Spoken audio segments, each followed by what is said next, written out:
We're here at Öhlins, and one of the interesting things about the Öhlins shock is the DFV valve, and I think nobody's really adequately explained how this works, but the DFV valve is an additional valve that's independent of the main valve on the piston that handles the high-speed blow-off. So high speed is when your piston shaft hits a bump and the velocity of the piston is maybe about 5 inches per second plus. So it controls like how the car responds to big bumps and sharp edge bumps in the road and stuff like that. And what the valve does is it gives another level of control to the high-speed circuit and gives the high-speed circuit a way quicker response time, so you have a smoother ride and less tire shock and ultimately get more traction. Another thing that Öhlins does that's really cool is you look at some of their high-end motorsport shocks, and they use a technology called a through shaft.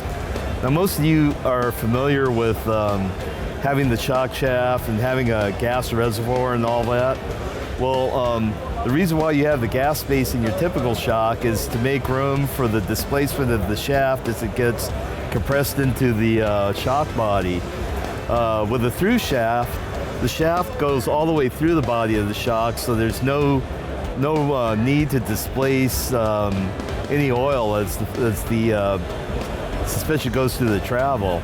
Now there is a gas reservoir that applies a little bit of pressure on the shock to prevent cavitation. The most awesome thing about the through shaft is you don't have to worry about gas reaction force. Now normally, as the shaft compresses, displaces the fluid, displaces the gas, and the gas acts like a spring in there, which is like a progressive spring, and maybe its action is a little bit unpredictable. But with the through shaft, you get rid of that gas reaction force. Öhlins is the only people that I know that do it in the market, and it's a pretty great innovation.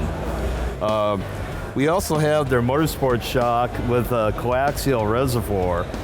Now, a lot of shocks have remote reservoirs, but when you're doing a race car, there's a lot of things compete for space. Adding a remote reservoir adds complexity, takes some room and weight. But what Öhlins does is they have the reservoir coaxial to the actual main body of the damper. So it looks like it doesn't have a reservoir, but it's actually built into the shock. So awesome stuff from Öhlins.